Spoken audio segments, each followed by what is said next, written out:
நிலைப்பாடு மறுபடியும் என்டிஏ கூட்டணியில் அமமுக இணைவதற்கான வாய்ப்பு இருக்கா? அதிமுகவை அமித்ஷா தான் இயக்குகிறாரா?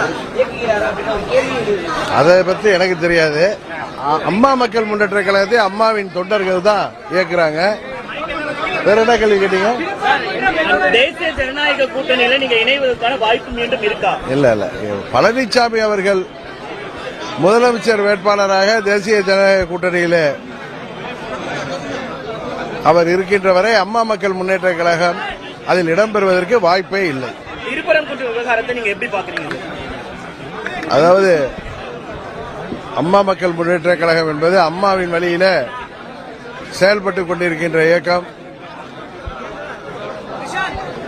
அரசியலிலே மதமும் சமுதாயமும் கலந்து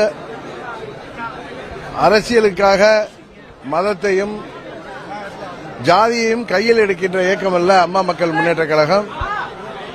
திருப்பரங்குன்றம் அந்த தீப திருவிழா நிகழ்ச்சியை பொறுத்தமட்டில் அங்குள்ள உள்ளூரிலே வாழ்கின்ற உறவினர்களாக சகோதரர்களாக வாழ்கின்ற இந்து மற்றும் இஸ்லாமிய கிறிஸ்துவ சமுதாய மக்கள் அங்கே எல்லோரும் அமைதியாக வாழ்கின்ற விதத்திலே மற்ற இயக்கங்கள் அது யாராக இருந்தாலும் அவர்களது அங்கே பொது அமைதிக்கும் தமிழ்நாட்டின்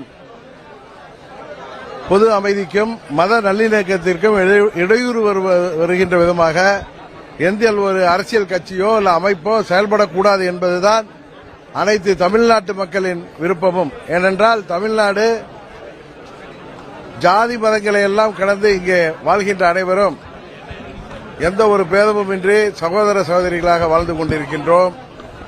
அதில் மதத்தின் பெயராலோ ஜாதியின் பெயராலோ அல்லது திருவிழாக்களின் பெயராலோ எந்த ஒரு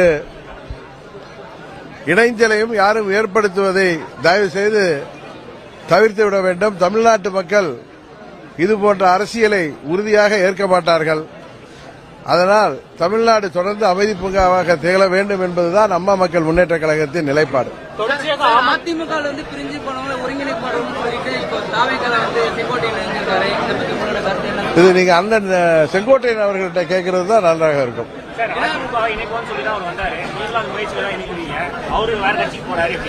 நாங்க அதிமுகவை இணைக்கிற முயற்சியில நாளைக்கு நாங்க என்றைக்கு இல்ல, அம்மாவின் தொண்டர்கள் எங்கிருந்தாலும் ஓர் அணியில் திரள வேண்டும் என்பதுதான் அம்மா மக்கள் முன்னேற்ற கழகத்தின் நிலைப்பாடு. அண்ணன் செங்கோட்டையன் அவர்கள் ஒரு மூத்த நிர்வாகி. அவரது நிலைப்பாட்டை பற்றி நீங்கள் அவர்களிடம்தான் கேட்டு தெரிந்து கொள்ள வேண்டும்.